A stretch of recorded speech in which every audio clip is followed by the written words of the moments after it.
Listo, pues ya nos estamos enlazando en Facebook. Buenas tardes a todos, bienvenidos, nos da muchísimo gusto que nos acompañen, tanto personas que tenemos conectadas en Facebook como vía Zoom.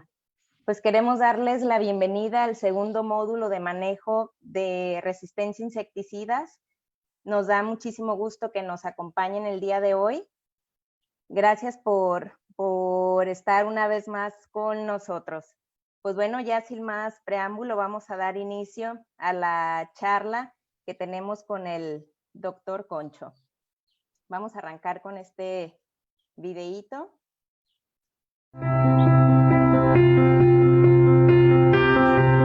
Desde el amanecer, las manos de nuestros agricultores trabajan unidas para llevar del campo a la mesa el alimento de cada día, cultivando y cosechando con una sola misión: alimentar al mundo a pesar de todo. Por eso, gracias, porque son ustedes quienes siempre están firmes y dispuestos a todo cuando de responsabilidad y compromiso se trata. De nuevo, gracias. Es momento de mantenernos fuertes. Es momento de cuidar de aquellos que más nos necesitan. Tú que puedes, quédate en casa. FMC, siempre contigo. Bueno, con esto agradecer y pedirles a todas las personas que nos escuchan y que pueden quedarse en casa, pues que lo hagan. Por otro lado, también agradecemos a todas las personas que están en campo y que siguen trabajando día con día para que las demás personas podamos tener alimento en nuestra mesa. Muchísimas gracias. Bueno, con este slide quisiera compartirles y pedirles que por favor digan no a los insumos agrícolas ilegales. Como saben, esto es una amenaza para la sustentabilidad alimentaria y un riesgo para la salud. Pues esto es realmente un problema para la agricultura, ya que, bueno, principalmente es un delito y se castiga con cárcel. Esto también conlleva riesgos a la salud y al medio ambiente. Esto provoca el cierre de fronteras a las exportaciones y por ende, pues también un riesgo a la producción. Son productos que no tienen un correcto registro ante COFEPRIS. Pedirles y recordarles que descarguen nuestra app. Ahí podrán consultar la información de nuestros productos, ya sea por cultivo, por problema fitosanitario o en sí por el producto que estén buscando ustedes. Está al alcance de su mano, estamos disponibles en las dos tiendas y totalmente a su alcance. Bueno, el día de hoy, como saben, tenemos el módulo número 2 de manejo de resistencia a insecticidas con el doctor Concho. Al finalizar la ponencia tendremos un espacio para las preguntas y respuestas, ¿de acuerdo?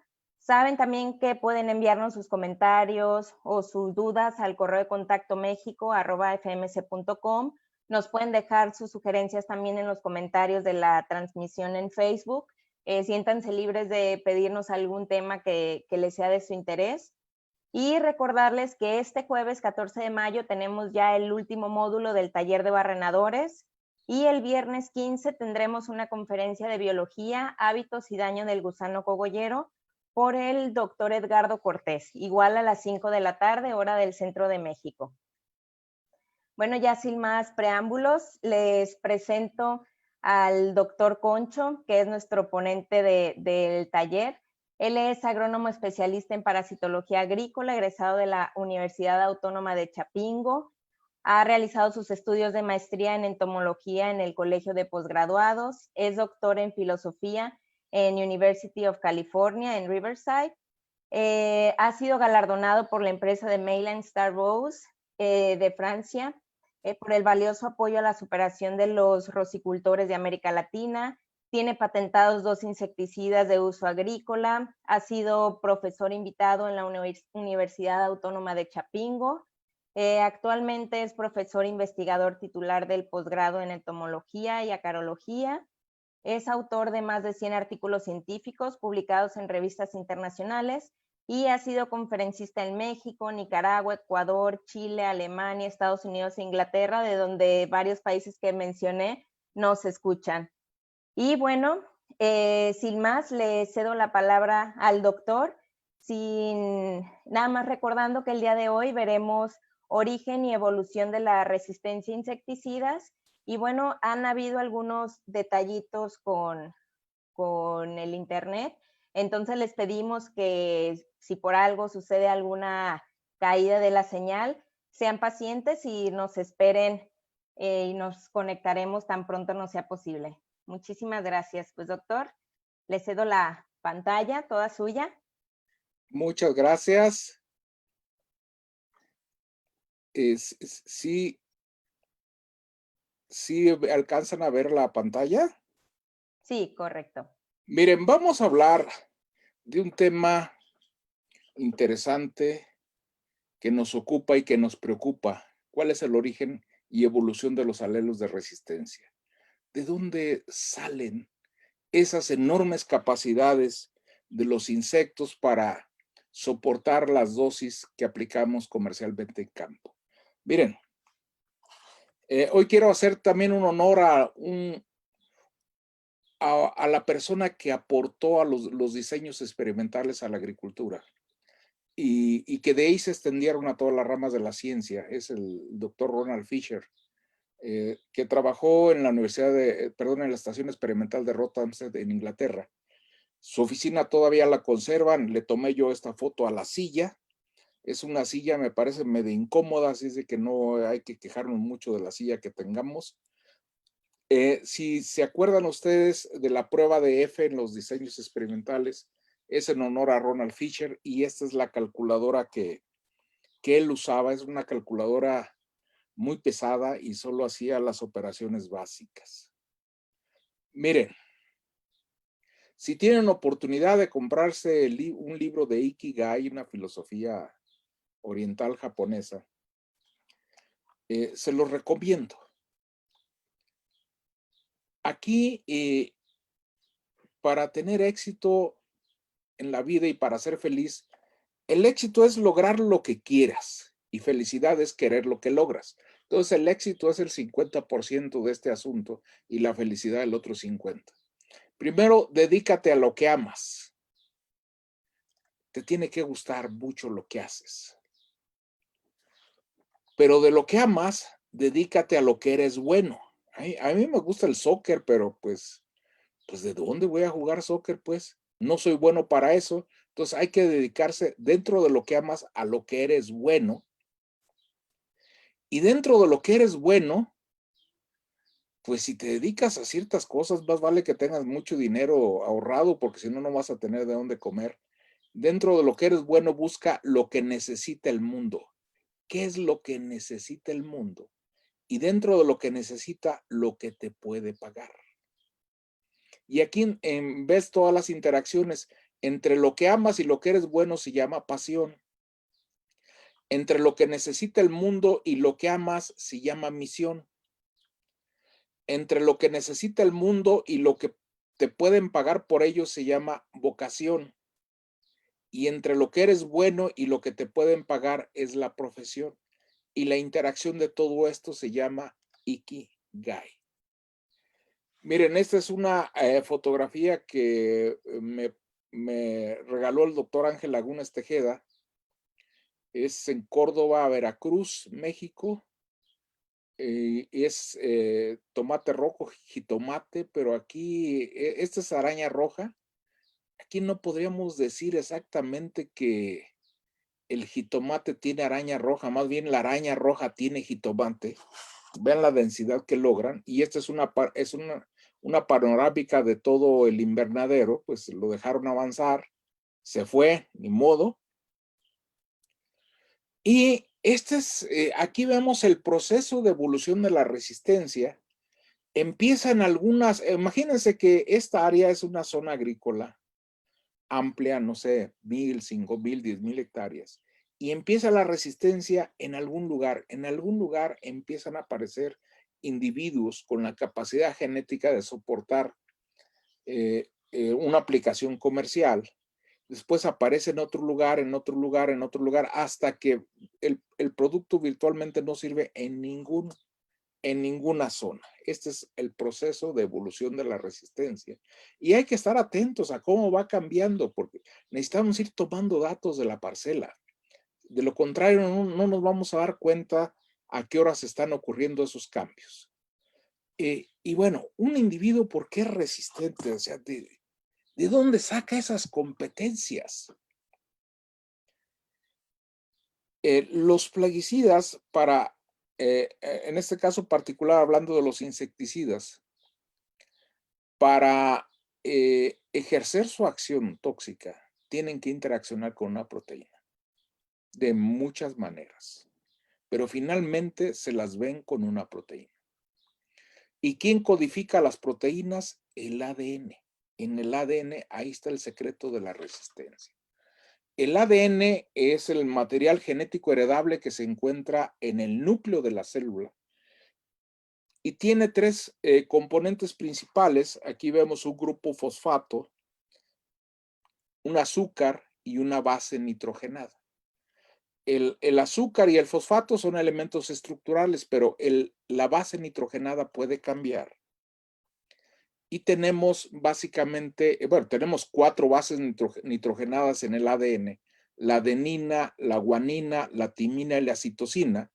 En el ARN tenemos al uracilo, que sustituye a la timina. Son 4 bases nitrogenadas. Es, como les dijera, el ADN es como las letras de un libro.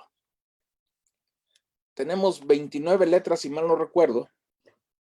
Y con esas 29 letras se pueden escribir cosas muy hermosas o cosas horribles. Bueno, aquí tenemos en el ADN básicamente, bueno, 4 opciones: adenina, guanina, timina y citosina, de forma natural. Ya de forma artificial se han hecho muchas bases que no tienen origen natural y que se pueden hacer para que se introducen en el ADN para hacer lo que produzcan sustancias de manera natural, que la naturaleza no la haría. Pero bueno, aquí tenemos la adenina, la guanina, la timina y la citosina. Tres bases, la secuencia de 3 bases nitrogenadas de adenina, guanina, timina o citosina, la secuencia de 3 nos generan un aminoácido. Y con que cambie un solo aminoácido, uno por otro, el individuo puede desarrollar la capacidad de soportar, de sobrevivir a una aplicación comercial de insecticidas.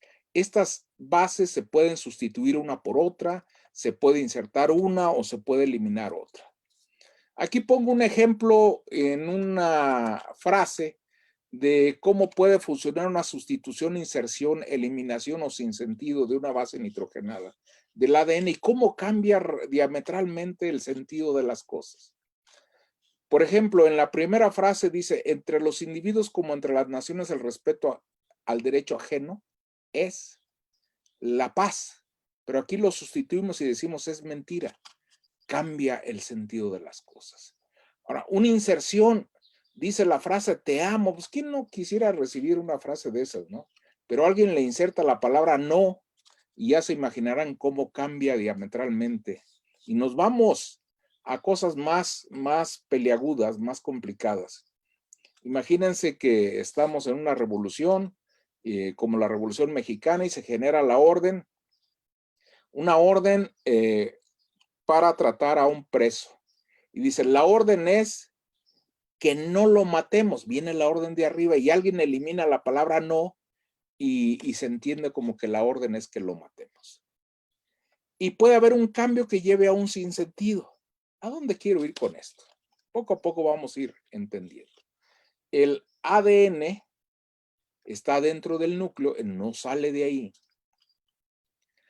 Y de ahí se hace una copia. La copia del ADN se llama ARN y que viaja a los ribosomas y ahí se hace una proteína.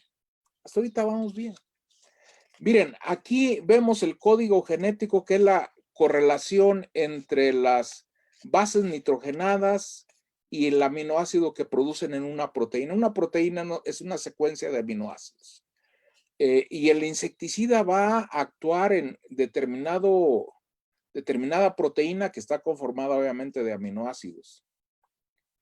Y aquí vemos, por ejemplo, uracilo, uracilo, uracilo, 3 bases nitrogenadas seguidas y en el ribosoma se entiende que hay que producir fenilalanina. Vamos a suponer que aquí en vez de uracilo hay un cambio y se produce citosina en vez de uracilo. Hay un cambio. Se sigue produciendo fenilalanina, no hay problema. Finalmente la resistencia viene por mutaciones. Estos cambios se les llaman mutaciones. Es decir, pudiera ser que se produjera una mutación, un cambio de una base por otra, pero la proteína no se alterara en lo absoluto. Eso se llaman mutaciones silenciosas. No pasa nada. Pero aquí en el segundo ejemplo se cambia adenina por guanina y produce una leucina. Entonces, ¿qué pasa cuando el aminoácido cambia en una secuencia de proteínas? No se produce el mismo aminoácido. Aquí tenemos el ejemplo de una proteína. Tenemos cada esferita que ven aquí es un aminoácido diferente. Entonces, la proteína es una secuencia de aminoácidos. ¿Y qué pasa si cambiamos uno? Aquí tenemos el ejemplo del el pulgón, Missus. El insecticida imidacloprid, en la población resistente de este pulgón, perdió la capacidad de unirse a su receptor, que es una proteína. Y este cambio se debió a una sola mutación. ¿Qué cambió? La arginina se sustituyó por treonina en ese receptor, que es una proteína. Cambió un solo aminoácido. Y ese aminoácido vino por un cambio en una base nitrogenada, una de las 4 que les mencioné. Y eso fue suficiente para que la aplicación comercial de imidacloprid no matara al individuo que tenía este cambio. Un solo de estos.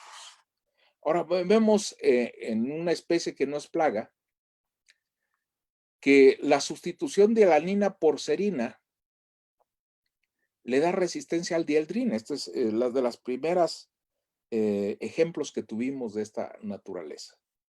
Pero miren, ocurre la mutación. Esa mutación están ocurriendo a frecuencias muy variables. Hay genes que son muy largos, genes que son muy cortos. Hay zonas del ADN que son muy propensas a mutación, otras que son menos propensas. O sea, no todos los genes tienen la misma tasa de mutación. Y eso implica que no todos los insecticidas tengan la misma propensión a resistencia. Y tenemos, una vez que ocurren esos cambios, los cambios por sí solos no reflejan absolutamente nada. Pero nosotros estamos seleccionando la población. La estamos seleccionando. Miren, aquí en el primer ejemplo tenemos la selección estabilizadora. Aquí hay una distribución normal de un carácter. Y en este tipo de selección se favorecen los que están en el promedio. Este es el clásico ejemplo de la esperanza de vida al nacimiento del ser humano. Los seres humanos que nacen con el peso promedio son los que tienen mejor posibilidades de vivir. Aquellos seres humanos que nacen con peso muy pequeño o muy grande, tienen pocas posibilidades de vivir. Es la selección estabilizadora. Se beneficia el promedio. En la parte de abajo tenemos que los extremos se benefician. Podríamos tener, por ejemplo, pájaros con unos con pico grande, otros con pico chico, otros con pico intermedio, y las semillas que produce en la zona o son muy chicas o son muy grandes, entonces se favorece a los pájaros con pico chico o con pico grande. Entonces se favorecen los extremos. Esto de favorecer a los extremos puede llevarnos incluso a que en el futuro se generen especies diferentes. Pero aquí, en la de en medio tenemos la selección direccional. Es una distribución normal. Cuando aplicamos un plaguicida, hay insectos que se mueren con una décima de lo que aplicamos. No necesitamos aplicar mucho, con una décima que apliquemos, con eso es suficiente y mueren.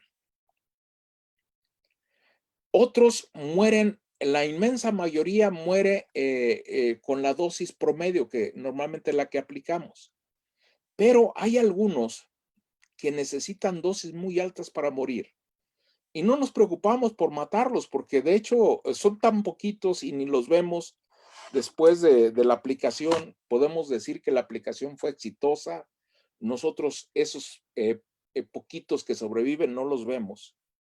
Pero cada vez se están moviendo, cada vez piden más dosis, más dosis, más dosis. Y cuando son mayoría en la población,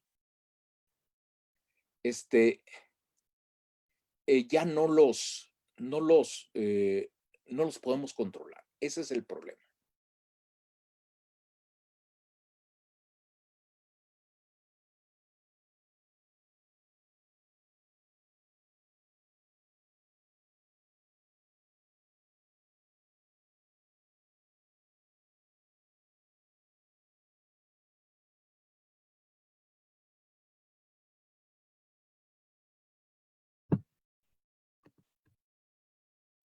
A ver, al parecer tuvimos ahí una pérdida de la conexión del doctor. Denos unos minutitos, nada más para que se reincorpore y esté de nuevo con nosotros en la presentación.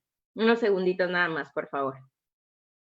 Mientras tanto, pues vamos enviando los saludos a todas las personas que nos están sintonizando en Facebook.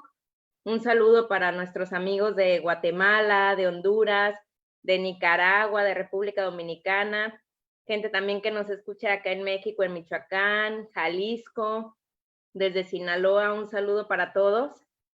Muchas gracias por acompañarnos en esta charla del día de hoy.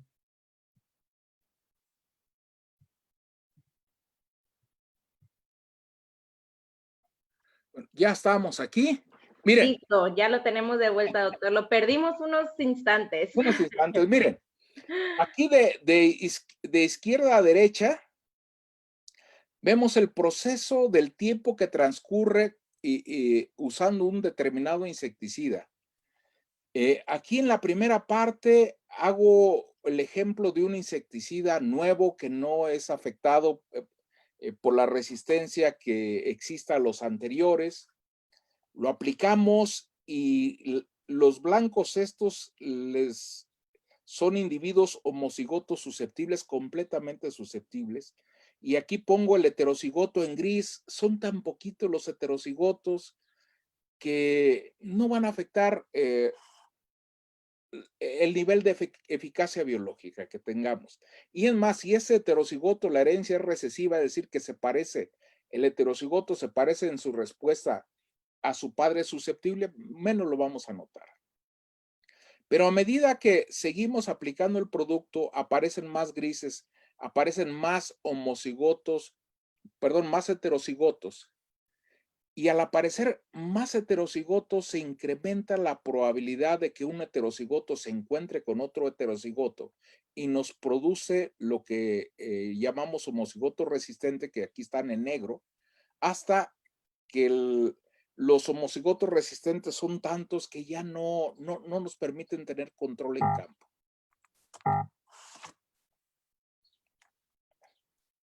Bueno, esto se da por evolución. Las poblaciones de insectos están constantemente mutando,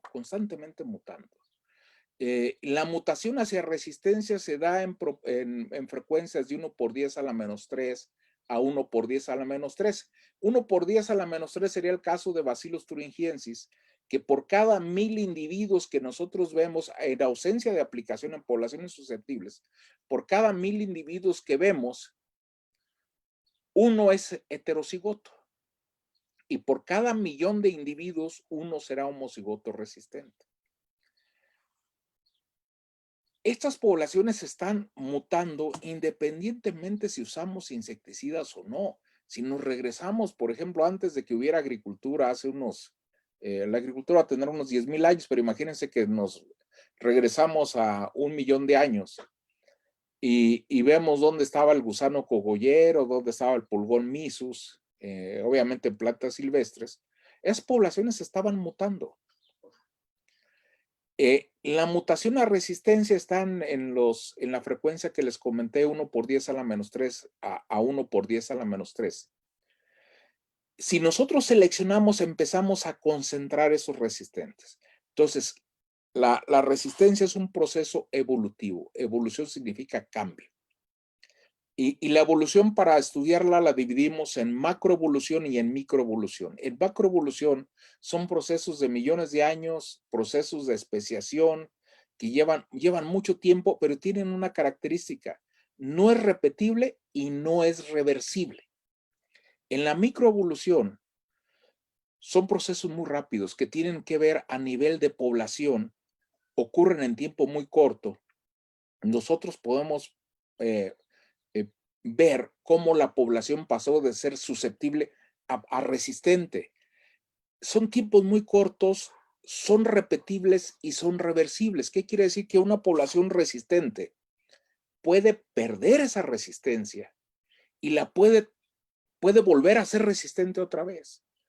Pero fíjense una cosa que quisiera dejar claro. Cuando digo puede perder la resistencia, la puede perder si le damos la oportunidad de que la pierda. Eso es algo maravilloso. El problema es que en muchas ocasiones no damos esa oportunidad a que se pierda la resistencia. Entonces, es una mutación. El origen de los alelos de resistencia es por mutación. Y la selección se da a través de las aplicaciones comerciales de insecticida. Y una vez que se concentra cierta cantidad de individuos resistentes, entonces decimos que hay resistencia en campo. Pero ¿cómo la definimos? Esta es una definición mía de su servidor. Dice fracaso sistemático. ¿Qué quiere decir fracaso sistemático? Que pasa una y otra vez, que se repite, pero son fracasos en campo, fracasos en el control en campo. Pero si aplicamos un producto, puede fracasar por muchas razones. Puede fracasar porque aplicamos un producto adulterado, un producto ilegal, no usamos la dosis correcta, lo aplicamos fuera de tiempo, pero no nos referimos a ese tipo de fracaso. En resistencia, asumimos que el producto se aplicó siguiendo las buenas prácticas. Pero la dosis originalmente efectiva ya no controla debido a caracteres genéticos. Miren, aquí voy a ver si puedo compartirles un pequeño video. A ver, este es un video que me parece muy interesante. Si no lo pudieran ver, me avisan.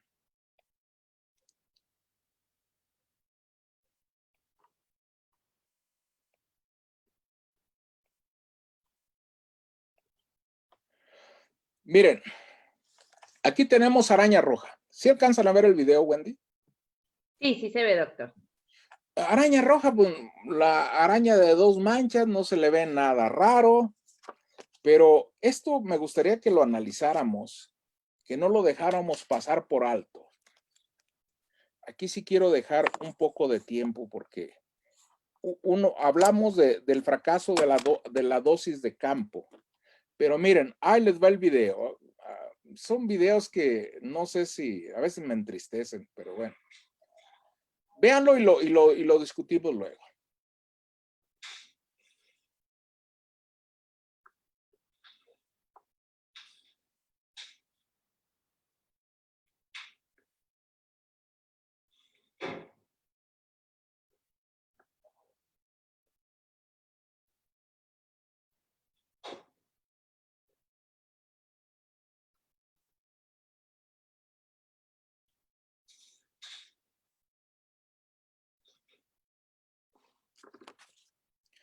¿Qué vimos aquí?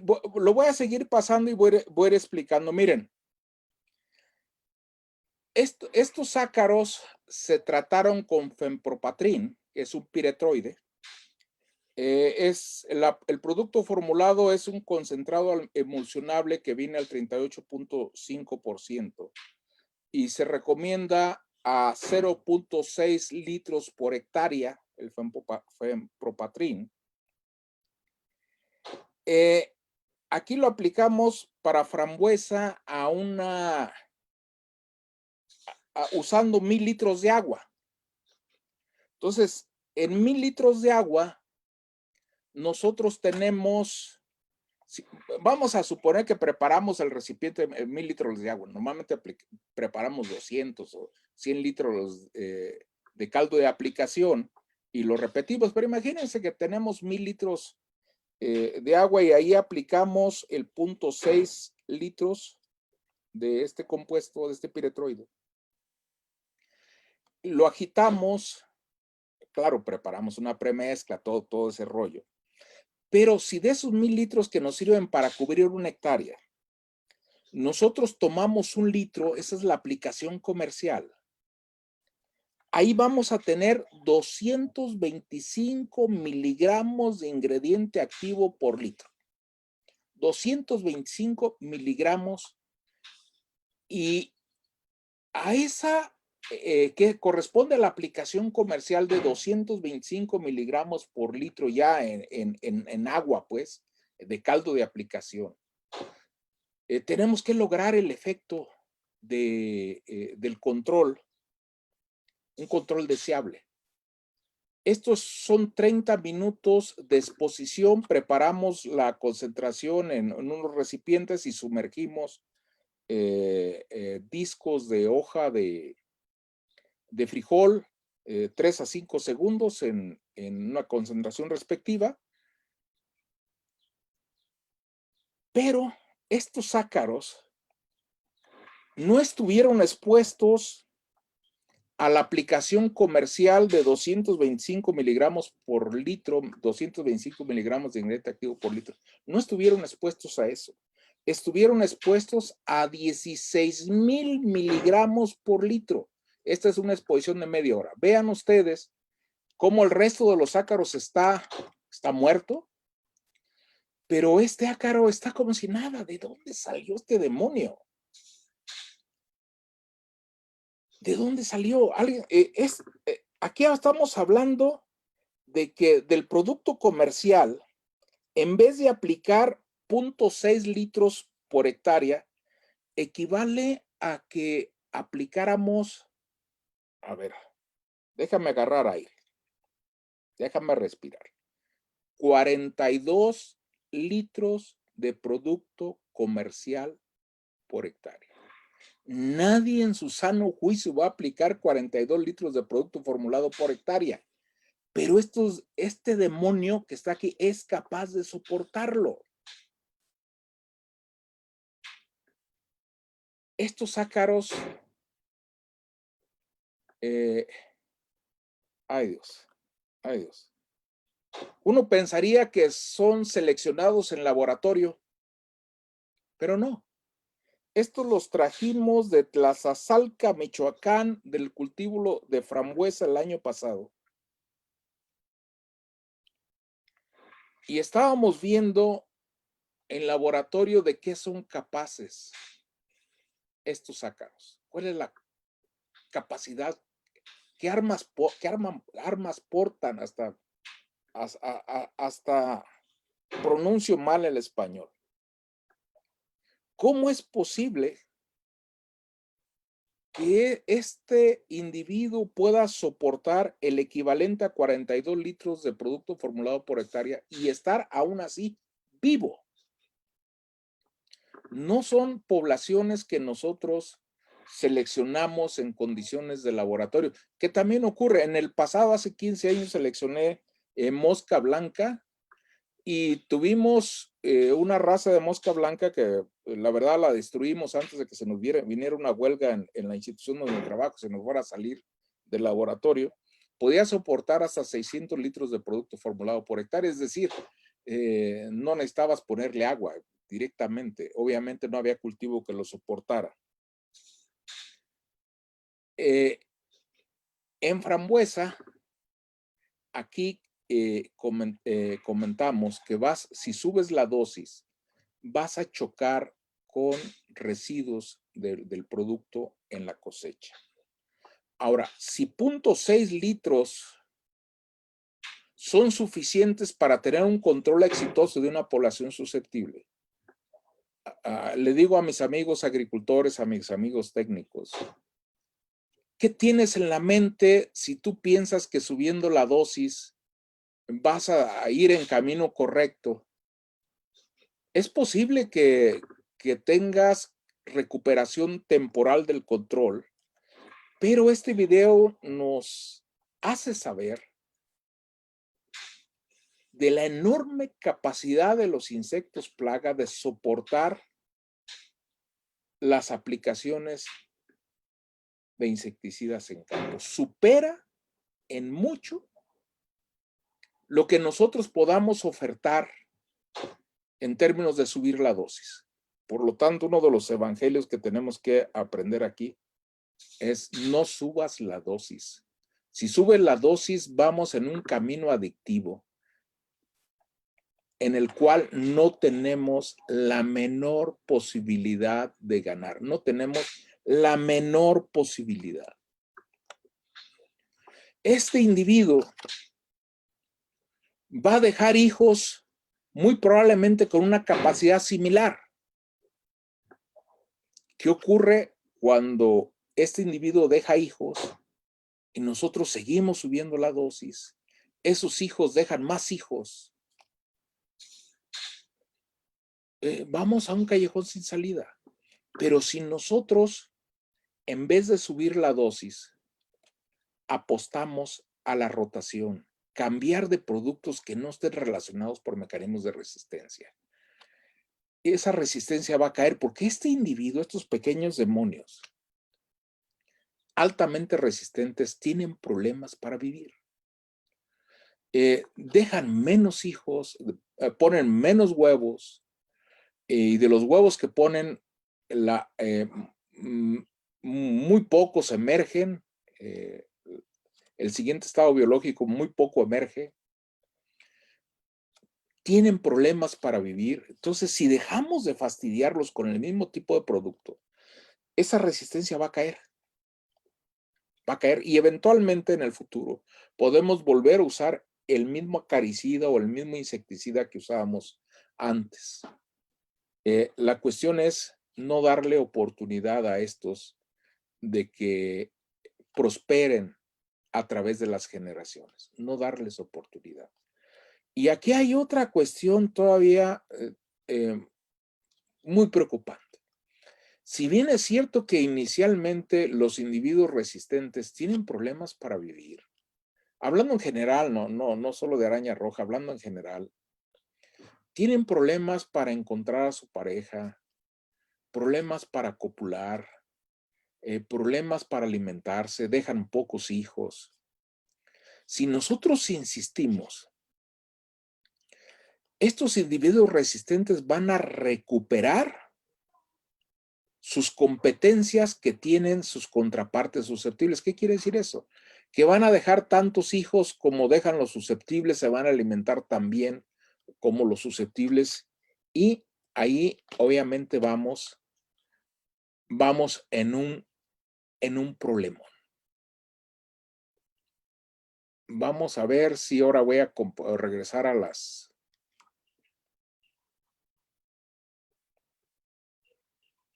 diapositivas. Ahora sí, ¿ya se ven las diapositivas? Ya, doctor. Perfecto.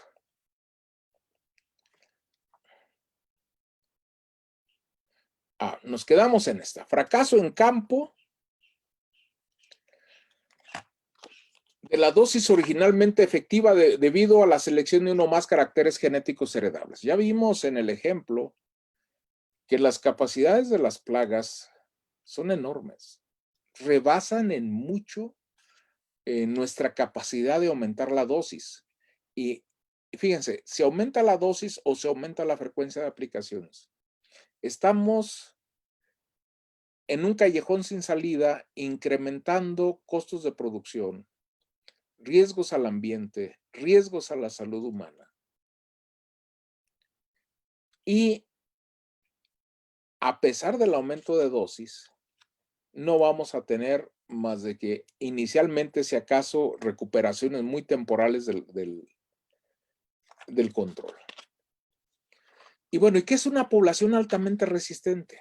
Esto es muy común que ocurra, ¿eh? Es aquella que se puede controlar a un costo económico muy alto para el productor. Es decir, ya deja los piretroides, por ejemplo, los productos formulados de piretroides entraron al mercado por allá muy a principios de los 70s, y en general te funcionaban muy bien a 250 mililitros por hectárea. Actualmente pues, es común que apliques 1 litro, incluso 1,5 litros. A medida que subes la dosis, le va pesando al productor. Y una empresa de agroquímicos responsable es aquella que va hombro con hombro. No digo que de la mano del productor, porque suena medio rarón ahí el asunto, pero va hombro con hombro con el productor. No es nada raro,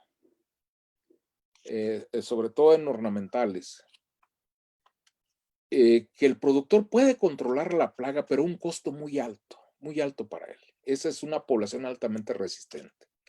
Y población extremadamente resistente es aquella que no se puede controlar económicamente a ninguna dosis.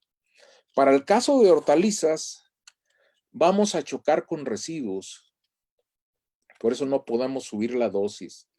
Y con varios productos vamos a chocar con efectos fitotóxicos a la planta, es decir, no podemos subir la dosis más allá de cierto nivel dependiendo del producto, porque vamos a afectar a la planta, causar efectos fitotóxicos. Aquí el punto es que hagamos rotaciones de productos en un escenario de susceptibilidad, es decir, no esperemos a implementar un manejo de la resistencia hasta que la resistencia ya nos traiga de cabeza, no. Tenemos que implementarla en un escenario de susceptibilidad. Uno de los problemas que tiene el productor, yo soy productor también, que cuando el productor cuenta con un insecticida muy efectivo, o un fungicida, tiende a tener un apego a ese producto porque funciona bien. Aquí el punto es, apóyate en todas las opciones diferentes posibles. Vamos a ir viendo a través de estas conferencias los detallitos de cómo poder hacer las rotaciones. Para no darle tiempo a la población de desarrollar resistencia. Esos individuos, esos demonios que aparecen ahí, como el que les presenté, dependiendo de la especie de plaga, dependiendo del insecticida, se requiere determinado tiempo para que la población logre el estatus de resistente. Bueno, el punto es, no le des ese tiempo. Yo le digo a mis compañeros, los extremos se juntan y hay que llevar variadito la cosa, pero yo tengo compañeros muy galanes que tienen muchas mujeres y les digo, no, miren, váyanse de una en una despacio, porque si agarran de todo al rato andan buscando retos más grandes, ¿eh? Y es la verdad. Aquí en el ácaro que les presenté, 225 miligramos de ingrediente activo por litro eran suficientes para matarlos al 95%. Y este ácaro soportó sin problema no 225 miligramos de ingrediente activo por litro, soportó 16,000 miligramos y no se murió. Entonces, esta definición que proporciona el doctor Ángel Lagunes Tejeda, mi mentor en México, es cierta y ha ocurrido. Bueno, pero ¿cómo es que los insectos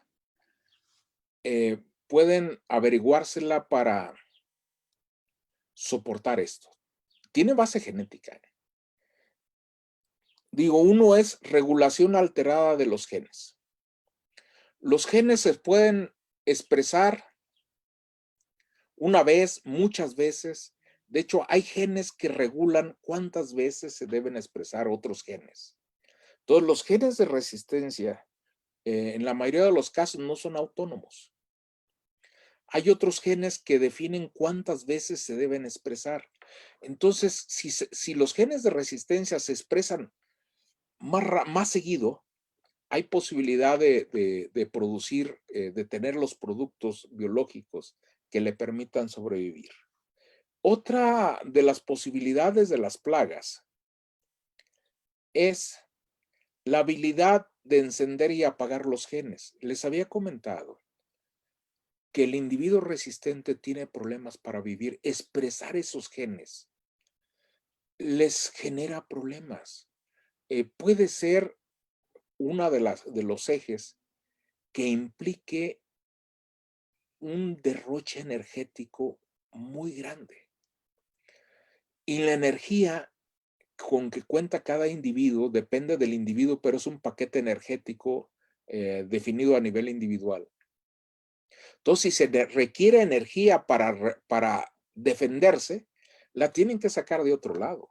Normalmente la sacan de la reproducción.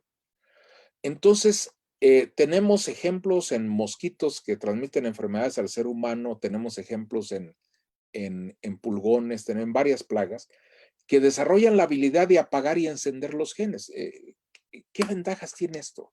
Estás aplicando el producto, en la parcela hay producto comercial. Los genes están encendidos, es decir, están activos, dándole protección al individuo. Pero vamos a suponer que ya dejaste de aplicar, no hay insecticida en el ambiente.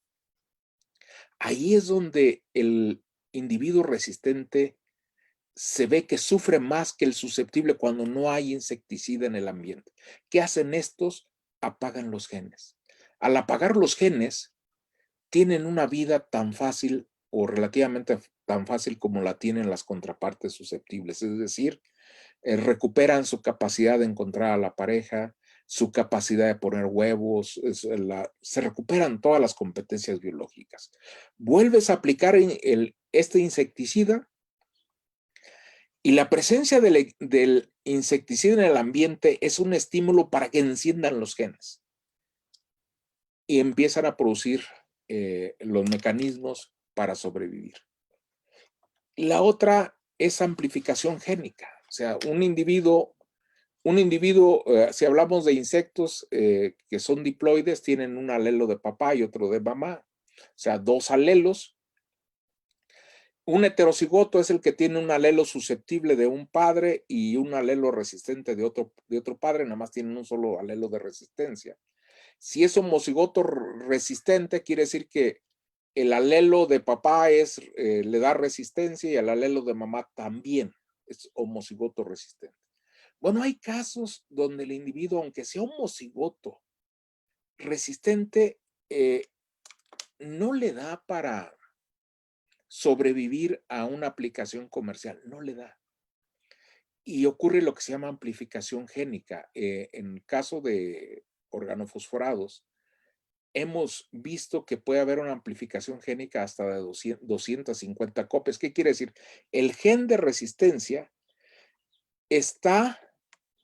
tiene 250 copias en el genoma y se heredan juntas. Ya entre los 250 genes igualitos, porque es copia uno de otro, ya le permiten al insecto sobrevivir a una aplicación comercial. Este mecanismo de resistencia a amplificación génica lo hemos observado también en la resistencia a la quimioterapia en los seres humanos. Nada más que en los seres humanos, las células cancerígenas pueden desarrollar hasta 10,000 copias de los genes que le permiten soportar la quimioterapia. Y esta última alteración estructural de los genes fue la que vimos anteriormente, donde una base, que es la más común de todas, una base de nitrogenada del ADN se cambia por otra y eso es suficiente para que el individuo desarrolle resistencia. Con una es suficiente.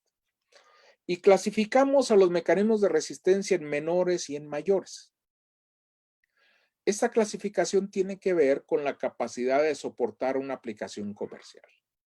Si el mecanismo de resistencia le permite al individuo resistente soportar la aplicación comercial, decimos que ese mecanismo de resistencia es un mecanismo mayor.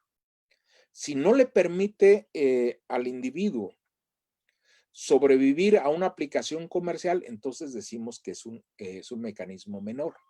Y en mecanismo menor tenemos aquí dos: reducida penetración por el integumento. Integumento es digamos, el esqueleto externo de los insectos. Nosotros tenemos el esqueleto por dentro, ellos lo tienen por fuera. Entonces, el insecticida penetra más lento de lo normal, o puede ser una rápida excreción, lo excreta de manera rápida. Y los mayores es el metabolismo, entra el insecticida al cuerpo del insecto y lo metaboliza. Son enzimas. Pero miren, aquí quisiera decirles una cosa. La primera vez que fracasa la dosis comercial en campo, es muy probable que fracase porque las enzimas del insecto están metabolizando al insecticida de manera muy eficiente. Pero si subimos la dosis, entonces aparecen insensibilidad en el sitio de acción, es decir, el receptor. La primera línea de defensa del insecto es el integumento, la parte externa de su cuerpo. Pasa esa barrera, vienen las enzimas, es la segunda barrera importante. Si el insecticida logra pasar esa barrera, y lo más probable es que la logre pasar porque subieron la dosis, llega al receptor. Pero si el receptor se modifica, entonces sí, aplíquenle lo que quieran. En el ejemplo que pusimos, aplíquenle los 16 litros de producto formulado por hectárea, a ver si lo aguanta la planta, a ver si lo aguanta el aplicador, a ver si lo aguanta el bolsillo del productor, pero el insecto lo va a soportar. Y otro es el comportamiento. Aquí está la división. Mecanismos mayores. Un solo mecanismo mayor es suficiente para que el insecto sobreviva a la aplicación. Pero dice, bueno, si sobrevive un insecto en una parcela, pues no pasa nada. Pero, ojo, ese insecto va a dejar hijos. Y los hijos van a heredar esa característica. Y va a llegar un momento que los sobrevivientes son tal que ya la aplicación ya no controla. Entonces, tenemos mecanismos mayores y mecanismos menores. Pero ¿cómo se integran? Uno podría pensar que los mecanismos menores no tienen la menor importancia, por eso son menores. No. Miren, aquí imagínense que A es un mecanismo menor que da 2X resistencia, es decir, que imagínense que la población de campo necesita 100 partes por millón para que muera el 95%, 100 partes por millón. Y la población del susceptible necesita no 100 partes por millón, sino 50. Si dividimos 100 entre 50, decimos que es 2X. Este es un mecanismo menor. Las enzimas te dan 800X. Es decir, que puede soportar el individuo resistente 800 veces la dosis que soporta el individuo susceptible. Y el C, aquí tendríamos un mecanismo mayor que sería insensibilidad en el sitio de acción, que te puede dar por lo menos 10,000 X, puede ser más, como 1,000,000 de X. Pero lo grave aquí es que estos mecanismos pueden coexistir. Hace muchos años se decía que un individuo no podía tener más de un mecanismo de resistencia en su cuerpo porque cada mecanismo le genera problemas biológicos para sobrevivir cuando no estás aplicando insecticida. Pero sabemos que sí puede tener un solo individuo muchos mecanismos de resistencia. Entonces vamos a suponer que un individuo tiene el mecanismo A, que es menor, el mecanismo B, que es mayor, pero te da 800X, y C también tiene el C, que te da 10,000X. Y si tiene los tres, no es la suma, es 2 por 800 por 10,000, son 16 millones. Soportar 16 millones de veces la dosis original. Ese es el problema. Así es de que insisto yo con los agricultores, con los técnicos. Una cosa que debe quedar bien clara de esta plática es: no suban la dosis.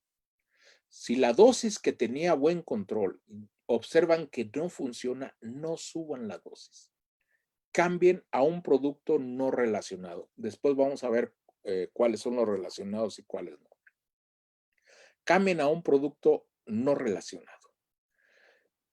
Y si rotamos, usamos el producto A, luego el C, luego el D, luego el E, productos que sean de diferente grupo de resistencia, no vamos a darle posibilidad a la plaga de desarrollar resistencia, porque concentra genes de resistencia al A y luego pues los concentra a un nivel no detectable y luego cambiamos al C. Entonces, esos individuos que son resistentes al A mueren fácilmente con el C. Y así no la podemos ir llevando. Aquí tenemos ejemplo de mecanismos menores. Penetración reducida por el integumento, tenemos aquí la referencia. Excreción acelerada, tenemos la referencia. Ahora, yéndonos a las enzimas que hacen cambios en el insecticida. Dicen, puede ser que esas enzimas se produzcan en exceso. O sea, las enzimas que produce el cuerpo del insecto se producen más de lo normal. Entonces, al haber más enzimas, son más eficientes para hacerle cambios al insecticida. O pudiera ser la segunda opción, que no hay mayor producción de una enzima, la cantidad es la misma, pero es una enzima más activa. ¿Sí? También pudiera ser que la enzima no puede hacerle cambios al insecticida, pero la secuestran, es decir, forman un complejo enzima plaguicida. Queda inutilizado el plaguicida porque está unido a la enzima. Y las enzimas, ¿qué es lo que hacen? Metabolizan el cuerpo metabolizan al insecticida metiéndole grupos OH. Ese es el punto. Meten grupos OH y al meterle grupos OH lo hacen excretable. Aquí es un ejemplo, el paratión etílico. Tenemos una enzima fosfotriesterasa, rompe la molécula y los cambios en las moléculas siguen porque el insecto debe deshacerse de esa molécula, pero no puede deshacerse de esa molécula tal como está, hace el cambio. Nada más que en lo que respecta a una aplicación comercial, el primer cambio que hacen normalmente es suficiente para que el insecticida pierda toxicidad, con un solo cambio. Aquí tenemos otro caso. Tenemos en el sitio de acción. Si el sitio de acción, el receptor se modifica, ya no encaja el insecticida, ya no encaja y puedes aplicar lo que quieras, ya no encaja.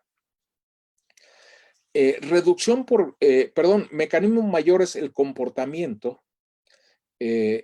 Aplicas, los insectos se van, huyen de la parcela y tan pronto puedan, regresan.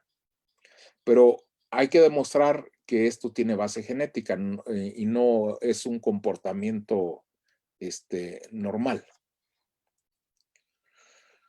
Aquí hay unos conceptos que quiero que queden bien claros. Resistencia cruzada positiva. Protección contra varios plaguicidas debido a la expresión de un mecanismo de resistencia. En español, ¿qué quiere decir? Yo aplico el insecticida A, lo vuelvo a aplicar. Cuando ya no sirve, tampoco sirve B, tampoco sirve C, a pesar de que nunca los haya aplicado. ¿Por qué no sirven? Porque hay resistencia cruzada positiva entre ellos. Aquí hablamos ya de grupos de resistencia. No es correcto que rotemos marcas comerciales, no es correcto que rotemos formulaciones, no es correcto que rotemos ingredientes activos. Lo correcto es rotar grupos de resistencia. Si rotamos ingredientes activos, por ejemplo, aplicamos el tiabetoxam y aplicamos el imidacloprid, son del mismo grupo. O sea, no estamos rotando porque estamos aplicando lo mismo. Las rotaciones implica cambiar a un producto que no esté emparentado con el anterior. Entonces, resistencia cruzada positiva. Yo aplico A y aplico A y aplico A. Se desarrolla resistencia A, pero se va a desarrollar resistencia a todos los insecticidas que están emparentados con A. En resistencia cruzada negativa, es un concepto ya diferente. La resistencia a uno implica que se aumente la susceptibilidad al otro. Es el caso de organofosforados y piretroides. Aplicamos piretroides, se desarrolla resistencia a piretroides o se concentran los alelos de resistencia. Después cambiamos un organofosforado y la población se va a ser más vulnerable de lo normal al organofosforado. Y viceversa. Esa es resistencia cruzada negativa. Hay muy pocos ejemplos de esa naturaleza. Y resistencia múltiple. Por ejemplo, yo aplico 3 productos A, B y C que no están relacionados entre ellos, pero los estoy aplicando de manera simultánea en una zona. Y la plaga va a desarrollar resistencia a los 3 productos sin que estén emparentados entre ellos. Por ejemplo, yo aplico Bacillus thuringiensis, pero también en esa zona estoy aplicando de manera simultánea, en esa zona, imidacloprid. También estoy aplicando un piretroide. La población, como ellos se pasan de una parcela a otra, intercambian genes, va a desarrollar en algún momento dado resistencia a todos ellos, y esa es resistencia múltiple. Es protección contra varios plaguicidas debido a que coexisten varios mecanismos de resistencia. Es decir, haciendo un resumen, porque esto es bien importante. Resistencia cruzada positiva. El desarrollo de resistencia al producto A me va a afectar a B o C o D si pertenecen al mismo grupo de resistencia, a pesar de que no los haya nunca usado. En resistencia cruzada negativa, la resistencia a uno aumenta la susceptibilidad al otro y viceversa, como es el caso de organofosforados y piretroides. Y resistencia múltiple, la plaga en cuestión puede desarrollar resistencia de manera simultánea a varios plaguicidas que no están relacionados entre ellos, pero como los aplicamos de manera simultánea, desarrolló a todos ellos. Y nos vamos aquí, por ejemplo, a algunos conceptos de que la herencia es recesiva o dominante. Vamos a hablar del heterocigoto. Un individuo que heredó de un padre un alelo de susceptibilidad y del otro padre un alelo de resistencia. Es decir, que de resistencia de los 2 alelos nada más tiene uno. Ese individuo en su respuesta al insecticida se puede parecer al padre susceptible o se puede parecer al padre resistente. En caso de que el heterocigoto, el que tiene solo un alelo de resistencia, si ese individuo se parece en su respuesta al padre susceptible, decimos que la herencia de la resistencia es recesiva. Si se parece al padre resistente, es decir, que con que tenga un solo alelo de resistencia sobrevive a una aplicación, entonces decimos que la herencia es dominante. Bueno, recesivo es el caso de los piretroides. Cuando los usamos, va a sobrevivir solamente el homocigoto resistente, nada más. Porque como es recesivo, vamos a matar al homocigoto susceptible SS y vamos a matar al heterocigoto. Entonces sobrevive RR. Para que esa población regrese a susceptibilidad, dependemos de la inmigración. Es decir, aquí estamos hablando de insecticidas de elevada propensión a resistencia, como es el caso de neonicotinoides, como es el caso de piretroides, como es el caso de espinoscinas.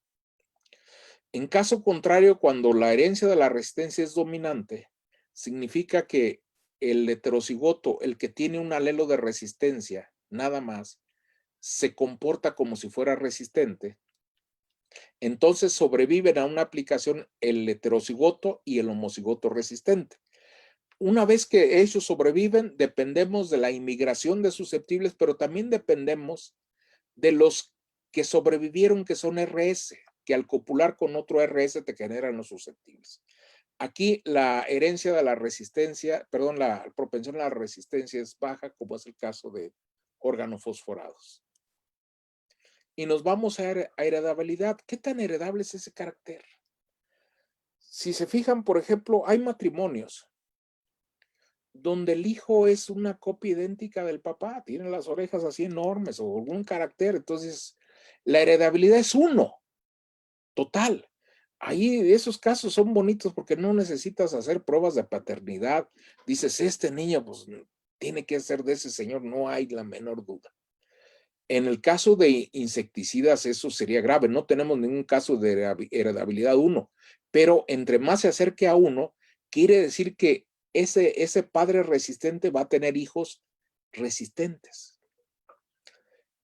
Cuando la heredabilidad sea cercana a 0, quiere decir que el individuo resistente, muy pocos de sus hijos van a tener el nivel de resistencia que tiene el padre. Entonces, a mayor heredabilidad del carácter, más nos preocupa en la agricultura. Y nos vamos al manejo de la resistencia a plaguicidas. Estos conceptos que les estoy presentando a ustedes, aplica a bactericidas, aplica a fungicidas, aplica a herbicidas, aplica a insecticidas, aunque aquí nos centramos mucho en insecticidas. Son conceptos que tienen aplicación amplia. Entonces, para dejar los conceptos claros, no aumentes la dosis. Establece rotación en escenarios de susceptibilidad, es decir, si tienes una población que es susceptible a varios insecticidas, no te cases con el más efectivo, dales jugada a todos, pero rota grupos de resistencia, es decir, no es correcto que rotes ingredientes activos si pertenecen al mismo grupo de resistencia, porque sería estar aplicando lo mismo.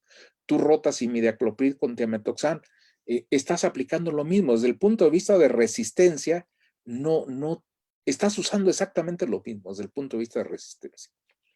Miren, esta es una definición mía, arte y ciencia de extender, no todo es ciencia, incluso hay arte, sobre todo en lo que son manejo de la resistencia a cultivos, a plagas de cultivos genéticamente modificados. Ahí es donde entra un poco el arte.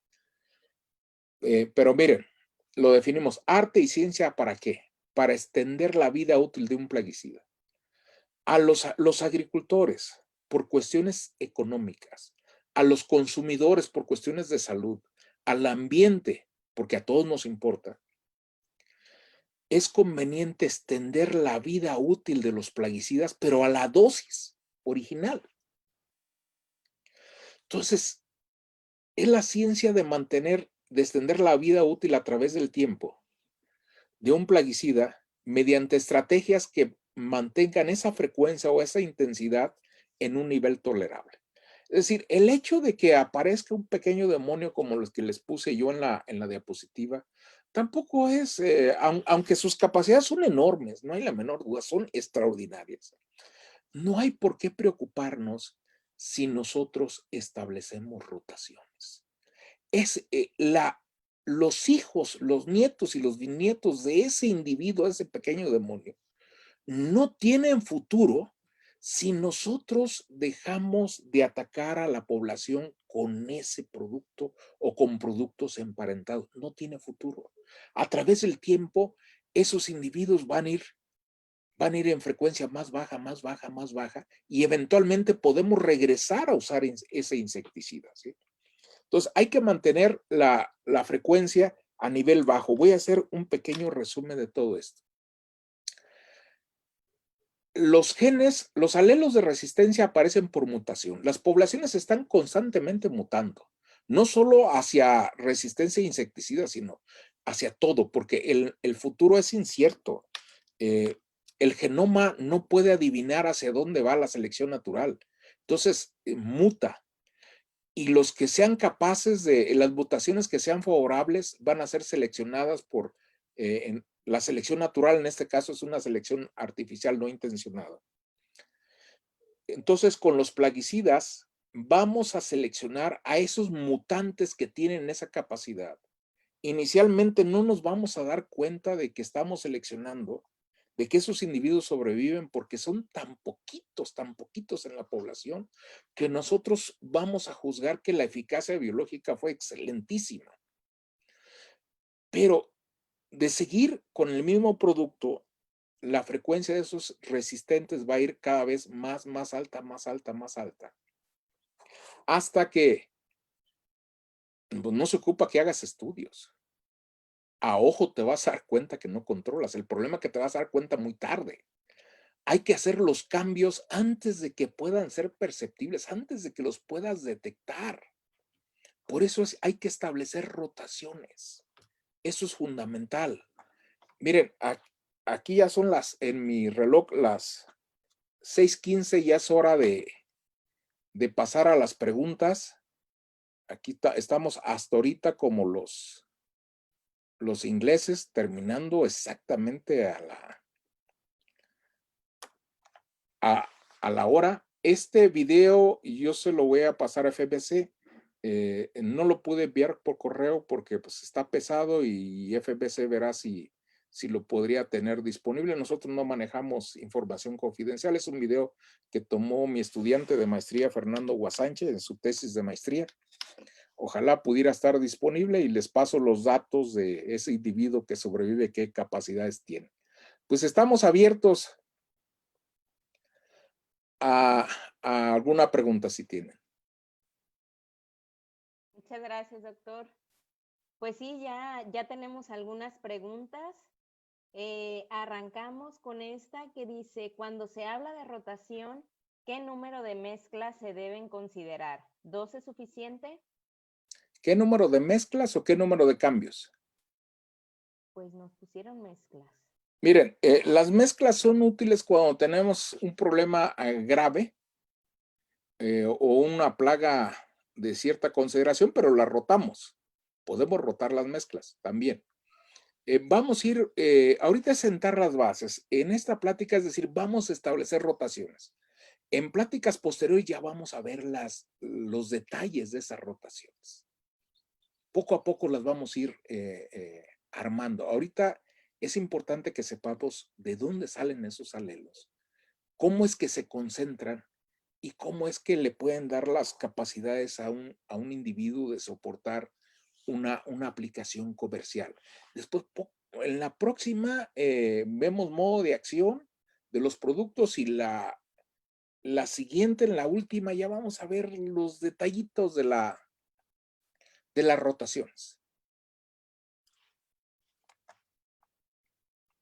Muy bien, acá tenemos una pregunta de Abraham Martínez, nos la hace vía Facebook y dice, habla de dosis por litro de agua, ¿recomienda la dosis con base a concentración de ingrediente activo o con base a la dosis por hectárea? Mira, qué buena pregunta. De hecho, esta pregunta ha causado polémica.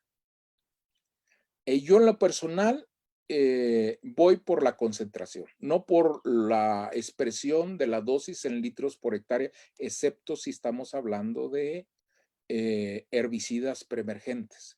Los herbicidas preemergentes, acuérdense ustedes que los aplicamos al suelo y el suelo es la hectárea. En el caso de cultivos, que cuando aplicamos nosotros al follaje, la hectárea ya no tiene nada que ver ahí.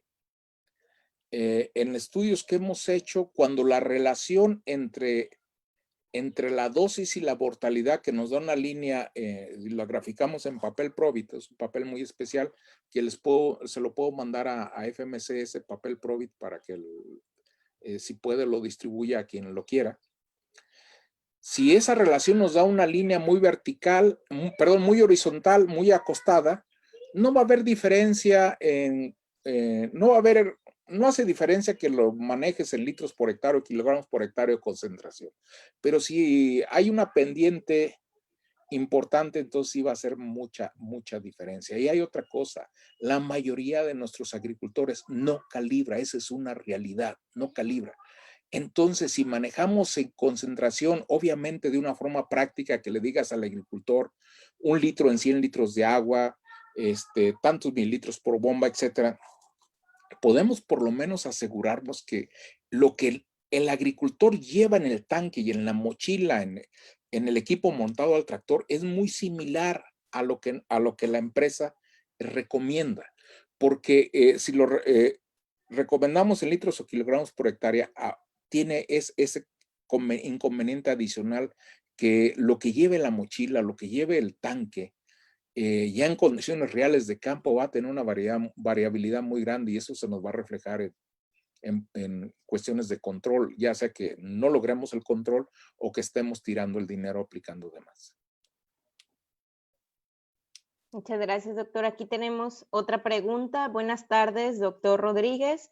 Después de una aplicación de insecticida, ¿qué mecanismo usa un insecto que acelera la muda para eliminar el producto?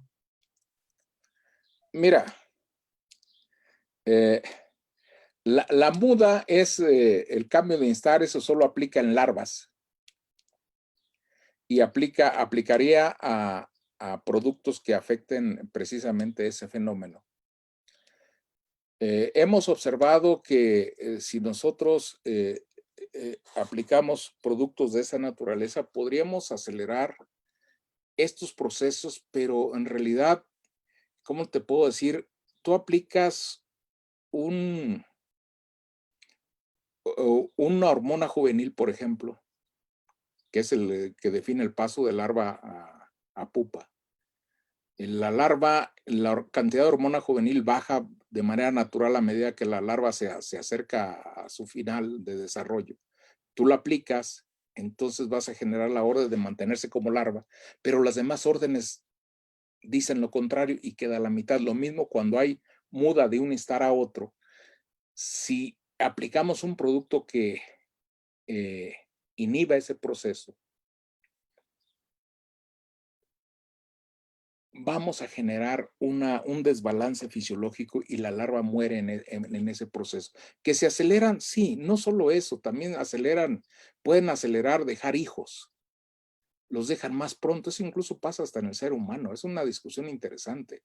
Cuando hablamos de pobreza, acuérdense ustedes que la gente se reproduce más rápido, pues en mi familia, mis padres tuvieron el primer chamaco a los 15 años. Entonces lo pasan los insectos, pasa en las plantas, es normal, pero yo creo que aquí el objetivo es que los sobrevivientes no nos hagan un daño económico.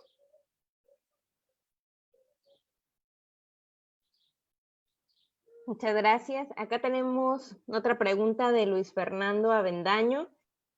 Dice, ¿será que con base en los estudios realizados de la resistencia a los plaguicidas, lo conveniente sea el control integrado utilizando productos biológicos u otros?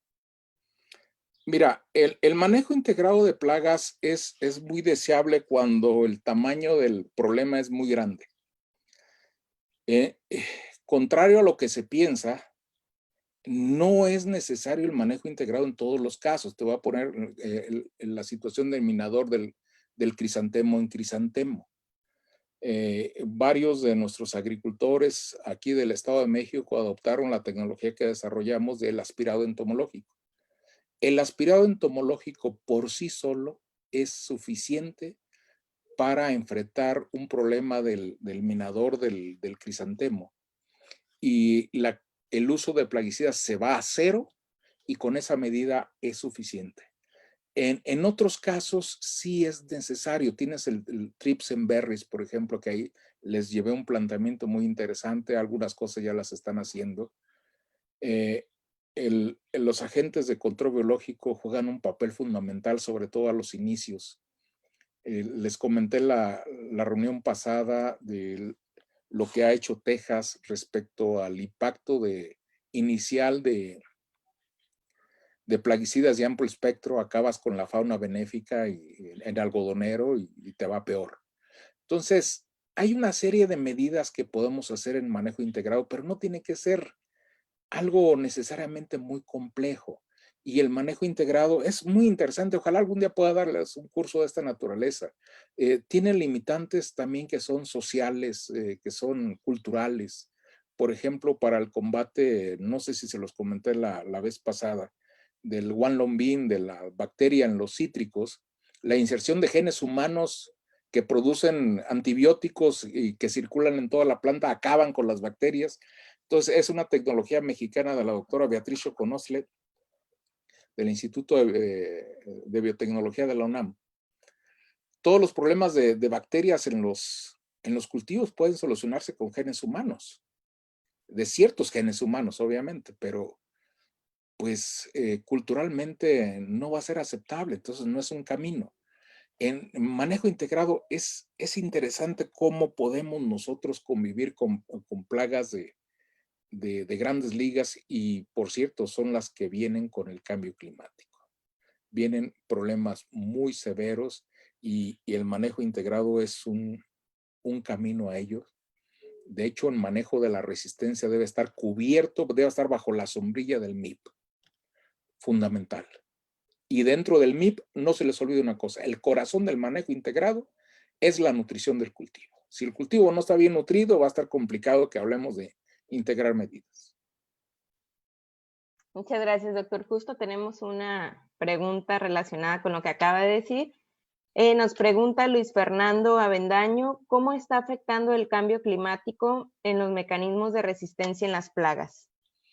Mira, de varias maneras. Las tasas de mutación se están incrementando. Es decir, la tasa de mutación de una población está definida por macroevolución. Y esa tasa de mutación puede alterarse significativamente y uno de los factores que incrementan la tasa de mutación es el estrés. Entonces, así como ustedes pueden ver que por el cambio climático los cultivos se estresan en campo, también las plagas se estresan porque ellos disponen de menos tiempo para alimentarse que en el pasado. Entonces, la tasa de mutación se está incrementando en las poblaciones plagas de manera significativa y esto va a incrementar obviamente no solo la probabilidad de que emerja un individuo resistente, sino también un individuo más competente. Te voy a poner el caso de los ácaros, precisamente lo que estamos hablando. En los ácaros a nivel mundial, hasta donde yo sé, no se manejan biotipos. Nosotros hicimos una colecta de ácaros de diferentes zonas florícolas del Estado de México y vimos que había un biotipo que destrozaba al frijol de una manera mucho más rápida que las otras colectas hablando de la misma especie. Eso es un biotipo. Entonces, la propensión a resistencia se nos incrementa. Las plagas, están tomando más alimento del normal porque la calidad nutritiva de los cultivos hacia las plagas y hacia nosotros está cayendo. Estamos empezando a consumir alimentos menos nutritivos nosotros y también las plagas. La defensa de las plagas es consumir más de lo normal para poder obtener lo mismo. Esta genética viene un tanto adversa, por eso yo le apuesto a que debamos estar más cerca del cultivo, más cerca del manejo de la resistencia, por problemas que se nos avecinan muy fuertes. Muy bien, muchas gracias. Aquí tenemos otra pregunta. En su vida profesional, ¿qué ejemplo nos puede compartir de cómo rompió la resistencia? ¿En qué plaga o en qué cultivo? ¿De cómo la rompí?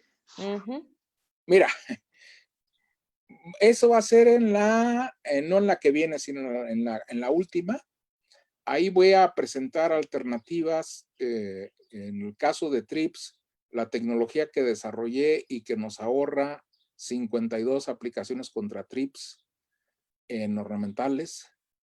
El insecticida que yo desarrollé no tiene resistencia cruzada con ninguno de los convencionales que existen, no sirve para todas las plagas.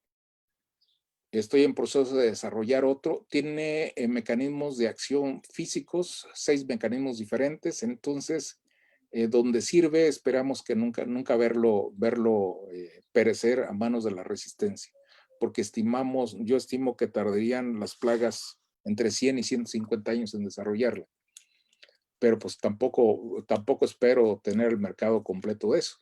Entonces, hay maneras de enfrentar y vamos a ver ejemplos de esa naturaleza, pero ya en la última ponencia. De acuerdo, muchas gracias. Entonces, para que nos sigan sintonizando en los siguientes módulos. Acá tenemos otra pregunta. Doctor, ¿qué opinas del uso de aplicaciones de productos en bloques? Y otra que viene dentro de la misma, la formulación y mediana o baja calidad de un producto, ¿qué tanto puede acelerar el desarrollo de resistencia de poblaciones? Mira, las formulaciones de baja calidad no las usen. Estamos desarrollando tecnología para detectar resistencia en 30 minutos en condiciones de campo. Y esa misma metodología, aunque es biológica, no es química, ni es física, es biológica enteramente, nos podría, fíjense, llevar a dilucidar la calidad de una formulación. Entonces, una formulación mal hecha, no la usen. Nos va a controlar poco. Cuando ustedes controlan poco, la propensión a resistencia baja, pero ¿cuál es la ganancia si no estás controlando? Con una formulación bien hecha, se expresa más el potencial de control, pero también el riesgo de resistencia. Sin embargo, tenemos formas de manejarla y que nos pueda llevar. Miren, en África, un caso extremo de un programa que asesoró mi profesor, el doctor J.P. Giorgio, en paz descanse, solo con 3 productos, aplicándolos cada semana contra la oncocercosis en África. Solo 3 productos, aplicaciones semanales, eficaces biológicas requeridas del 99% y aplicaciones semanales durante 15 años salieron adelante. ¿Por qué no vamos a salir adelante en la agricultura así? Tenemos muchas más que 3 opciones. Nunca vamos a necesitar eficaces del 99%. Jamás vamos a necesitar aplicaciones semanales durante 15 años de manera interrumpida. La podemos hacer sin mucho problema en condiciones de nuestra agricultura si ponemos atención a unos pilares muy sencillos que vamos a exponer más adelante.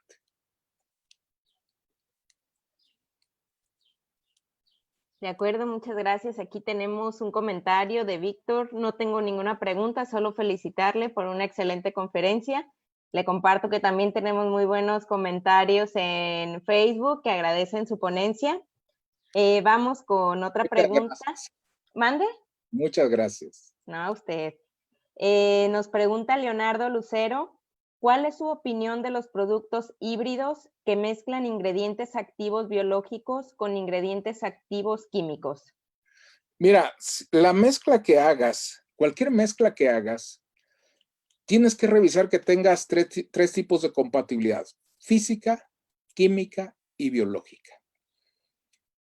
Entonces, si tienes los 3 tipos de compatibilidad, no hay ningún problema. Física, que no se te formen precipitados; química, que uno no ataque al otro y viceversa; y biológica, puedes tener ahí 3 tipos de acción biológica. Acción similar es como si tú mezclaras imidacloprid con imidacloprid, no ganas nada, es simplemente adicionas.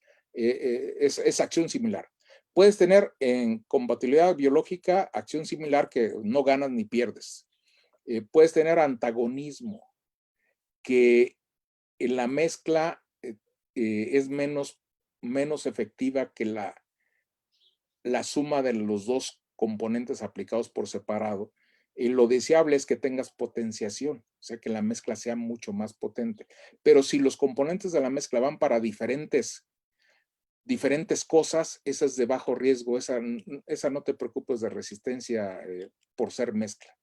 Pero aguas con esos 3 tipos de compatibilidad. He sostenido que cuando la empresa hace las mezclas, la empresa se le puede exigir y tiene las competencias para tener esos 3 tipos de compatibilidad, y dentro de la compatibilidad biológica, si no tiene potenciación, mínimo acción similar. Pero si lo hace el agricultor en campo, bueno, si sabe lo que está haciendo, que lo haga, si no, mejor no se meta. Pero en campo, por lo menos, si haces una mezcla en campo, por lo menos, métete a muestrear bien antes de aplicar y después, a varios tiempos después de aplicar, para asegurarte que tienes el efecto deseado. No te vaya a salir más caro el caldo que las albóndigas. Muy bien, acá tenemos otra pregunta y nos dice Manuel Sánchez. Buenas tardes, doctor. Mi pregunta es, ¿está usted de acuerdo con la liberación de insectos genéticamente modificados estériles para el control de plagas? Mira, La técnica del macho estéril funciona bien, la usamos en México para la mosca del Mediterráneo. Es una tecnología que desgraciadamente requiere mucha infraestructura, es costosa. Actualmente tenemos una opción ya más avanzada que es el efecto Medea, donde haces transgénicos a los insectos. Sí, estoy de acuerdo con eso. Mira, el efecto Medea consiste en esto. Tú liberas una cantidad muy pequeña de machos, a diferencia de la técnica del macho estéril que tiene que ser inundativa, liberar una cantidad y debes de criar al por mayor esos insectos en cámaras de cría. En el efecto Medea no. Esos machos que liberas copulan con las hembras nativas. Uno de los problemas que tuvo originalmente esta tecnología, que fue liderada o creada por mi amigo Fred Gold, todos heredan el carácter. Es una herencia hipermendeliana. Todos heredan. Pero las hembras mueren y los machos viven. Las hembras pueden quizás ni nacer. Entonces, al vivir los machos, esos copulan con otras hembras, todos heredan el gen, las hembras mueren y los machos viven. Es decir, este gen va permeando en la población, metiéndose y bajando la población. ¿Qué se requiere para que esa tecnología funcione? Que haya sexos separados y no tengamos cosas intermedias como arrenotoquia o que la hembra pueda reproducirse sin el macho, sino que sean claramente sexos separados y no existan posibilidades de reproducción de otra naturaleza. Pero es muy importante, creo que la estamos dejando de lado. Hay países que la están utilizando para mosquitos que transmiten el dengue, se está usando en varios países. Es una técnica que se va mejorando bastante y yo creo que tiene futuro. No estoy diciendo que la técnica del macho estéril, a pesar de que es obsoleta, deba dejarse de usar. Sigue funcionando también. Estoy de acuerdo que se use. Muy bien, y por último nos preguntan, sabemos que conforme el cultivo crece, el volumen de agua incrementa para lograr una buena cobertura en la aplicación y con ello existe la tendencia del técnico agricultor de subir la dosis para que la concentración del producto y la efectividad no se vean comprometidas. En este sentido, ¿es correcto incrementar la dosis o cuál es su recomendación al respecto? Mira, hemos analizado ese fenómeno con paratriosa y con ácaros. En ácaros hemos analizado el fenómeno en cultivos donde vas inicialmente de 200 litros de caldo de aplicación, pasas, a ver si no me acuerdo mal, a 200, 400, 800 y hasta 1000 litros. Es común que tengas una pérdida del 20 al 30% de la eficacia biológica a medida que subes. Yo ahí lo que les sugiero es de que se apoyen mucho en los dispersantes. Traten de mantener dentro de lo posible estable el caldo de aplicación. Claro está que los 1000 litros en ese escenario que les presentamos pudieran ser necesarios, pero 1000 litros en algunos casos lo puedes bajar a 800 con el apoyo de coadyuvantes. El problema que tenemos aquí es de que busques productos y lo puedes inferir en campo si sacamos datos de campo.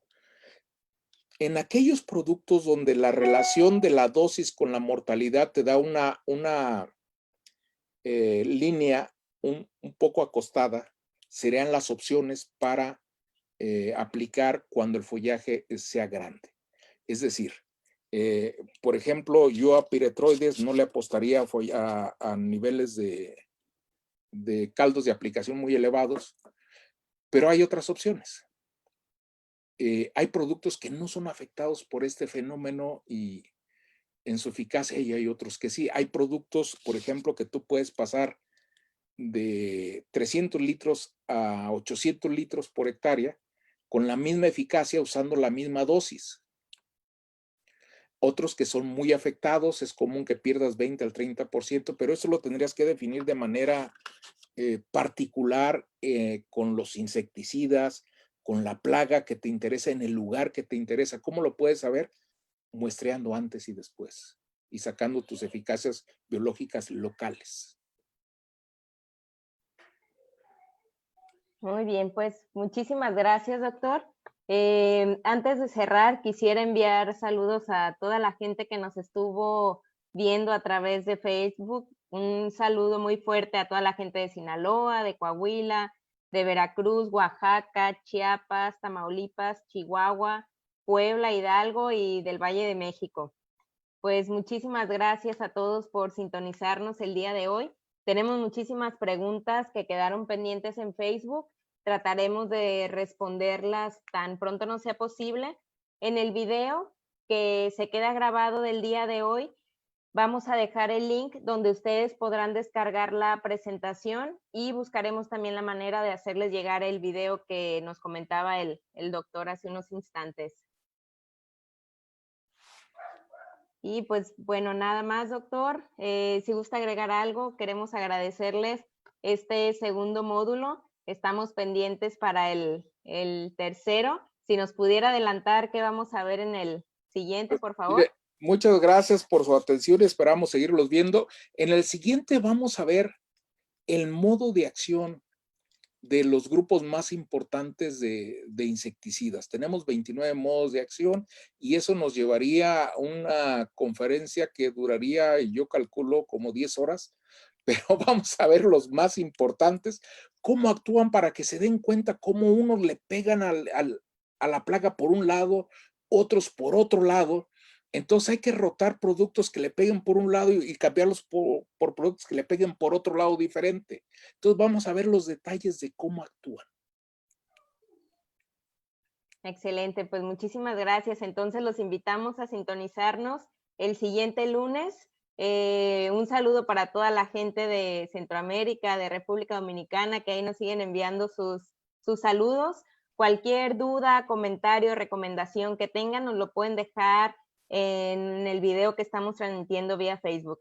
Pues muchísimas gracias, doctor. Nos sintonizamos el próximo lunes. Cuídense mucho. Gracias, hasta luego.